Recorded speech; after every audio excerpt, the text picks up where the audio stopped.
Bien, y ahora vamos a estudiar un nuevo tema, el tema de equilibrio químico. Fíjense que aquí les voy a mostrar que esta reacción, tal como está escrita, está mal escrita. Vean que nos está indicando que todo el tetraóxido de dinitrógeno se va a convertir en dióxido de nitrógeno debido a que la flecha nos indica que es en un solo sentido. Sin embargo, al analizarlo, vean que aquí tenemos la estructura del tetraóxido de dinitrógeno y aquí del dióxido de nitrógeno.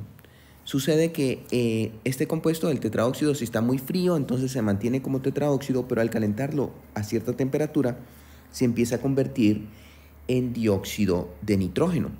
Este es el tetraóxido, vean, totalmente transparente, mientras que este color totalmente pardo sería el del dióxido de nitrógeno. Pero ¿qué es lo que vemos? Que al pasar a un tiempo no se convierte totalmente el tetraóxido en dióxido de nitrógeno, o sea, no pasa de estar transparente a estar de este color marrón, sino que se queda en este color amarillento, en donde lo que realmente tenemos es una mezcla de ambos compuestos, del tetraóxido y del dióxido. Vean que aquí lo que representa es que sigue avanzando la reacción hasta que llega al equilibrio, pero que aún no tenemos totalmente el mismo color que sería el del dióxido de nitrógeno. O sea que la reacción realmente no se convierte totalmente en dióxido de nitrógeno, sino que queda en un equilibrio. A eso nos estamos refiriendo. Como ya les había mencionado, entonces hay que hablar que siempre al expresar una reacción A que se convierte en B, la reacción de A hacia B va a ser la reacción directa, en donde la velocidad va a ser una constante directa de la reacción directa, por eso la de la concentración de A, la constante directa por la concentración de A, mientras que la reacción inversa va a ser la reacción que sería contraria. La reacción inversa sería la reacción, para ser más exactos, aquí la reversible. Entonces esa reacción va de B hacia A y tiene una velocidad K inversa por la concentración de B. En muchos casos no vamos a trabajar con concentraciones, sino que con presiones. Entonces, para eso debemos de recordar la ley de los gases ideales, que nos indica que PV es igual a nRT.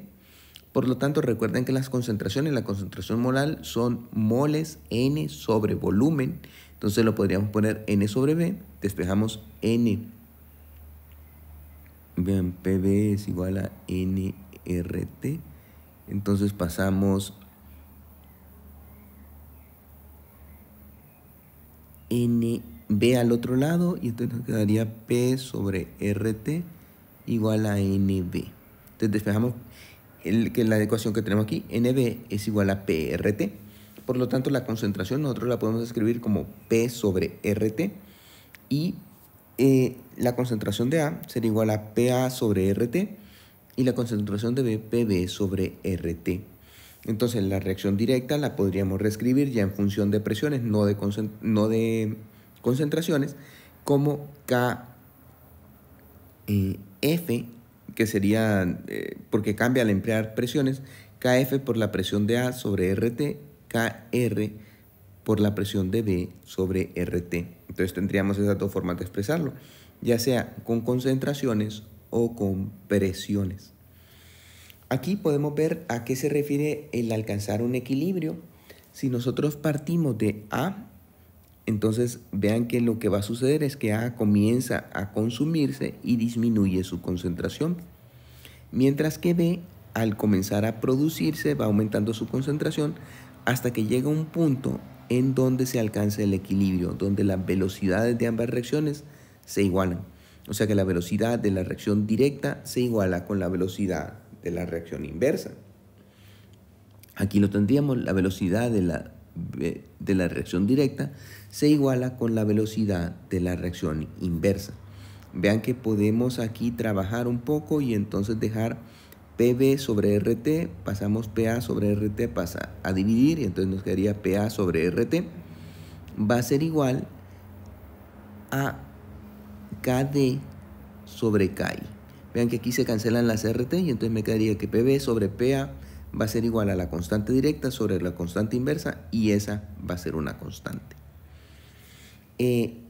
Por lo tanto, la verdadera forma de escribir una reacción reversible es A que se convierte en B, y indicar también que B se puede convertir en A. Como les decía, generalmente todas las reacciones pueden ser reversibles. Sin embargo, hay reacciones que avanzan muchísimo, en donde podríamos representar así una flecha, y hay reacciones en que avanzan muy poco, en donde prácticamente podríamos representarlo así. De hecho, la forma como común de representarlo sería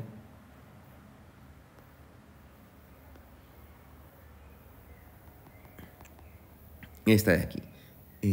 Si avanza muchísimo, entonces nosotros colocaríamos que la flecha directa es mucho mayor que la flecha inversa, mientras que para indicar que la reacción avanza muy poco, colocaríamos que la flecha directa es mucho menor que la flecha inversa. Entonces aquí tenemos, vean, una reacción de las más estudiadas que se conoce como la reacción de Haber, que nos produce amoníaco. El amoníaco es muy importante, tiene muchísimas utilidades, entre ellas ser fertilizante, también sirve para preparar explosivos. El caso es que esta reacción es una reacción reversible, en donde el nitrógeno reacciona con el hidrógeno para darnos amoníaco. Vean que este es el nitrógeno, el nitrógeno reacciona con 3 equivalentes del hidrógeno para darnos el amoníaco, que sería este compuesto de aquí. Aquí tenemos, vean que si nosotros partimos de, inicialmente teníamos una concentración de hidrógeno y una concentración de nitrógeno y nada de amoníaco, al ir avanzando la reacción vamos a llegar en donde ya las velocidades de las reacciones se igualan y tendríamos, vean, que este es lo restante de hidrógeno, lo restante de nitrógeno y lo que se nos ha formado de amoníaco. Ahora, partiendo, inicialmente solo teníamos amoníaco y nada de hidrógeno o nitrógeno. Entonces el amoníaco se empieza a descomponer, quedando este remanente, mientras que vean que se ha formado ahora hidrógeno y nitrógeno. Y que las mismas concentraciones que teníamos partiendo de hidrógeno y nitrógeno, las alcanzamos al partir de amoníaco.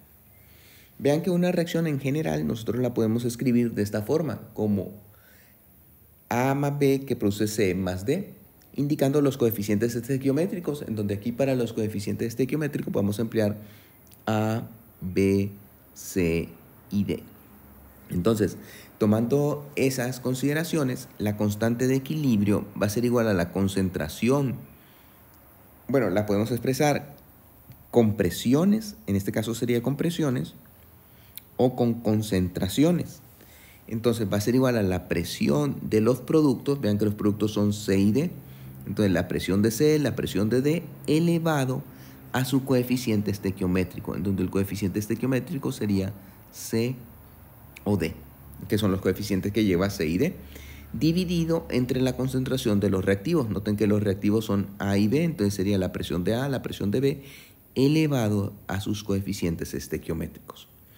En algunos casos es más conveniente expresarlo con concentraciones. Vean que si es gases los que están reaccionando, es mejor expresarlo con presiones. Al ser disoluciones, o sea, un compuesto disuelto en un disolvente, es mejor expresarlo como concentraciones. Entonces, en este caso estamos empleando la concentración, en donde sería la concentración de los productos, recuerden que C y D son los productos, elevado a su coeficiente estequiométrico, entre la concentración de los reactivos, A y B, elevados a sus coeficientes estequiométricos, en donde A y B podría ser cualquiera de los números, por ejemplo, un 1, un 2, así sucesivamente. Para el caso en esta reacción, en la de Haber que habíamos hablado, el amoníaco, un amoníaco reacciona con 3 equivalentes de hidrógeno para darnos 2 equivalentes de un nitrógeno, reacciona con 3 equivalentes de hidrógeno para darnos 2 equivalentes de amoníaco. Entonces, la constante de equilibrio la podemos calcular como la presión del amoníaco del producto elevado a su coeficiente estequiométrico 2, dividido entre la presión de los reactivos nitrógeno e hidrógeno elevados a su coeficiente estequiométrico. Como para el nitrógeno es 1, entonces el nitrógeno lleva de exponente 1. Como el hidrógeno su coeficiente es 3, lleva como exponente un 3. Entonces, de esa manera nosotros podemos expresar las concentraciones de equilibrio. Vean que una vez que se alcanzan esas concentraciones, entonces es como que hubiéramos llegado al final de la reacción ya no va a seguir avanzando.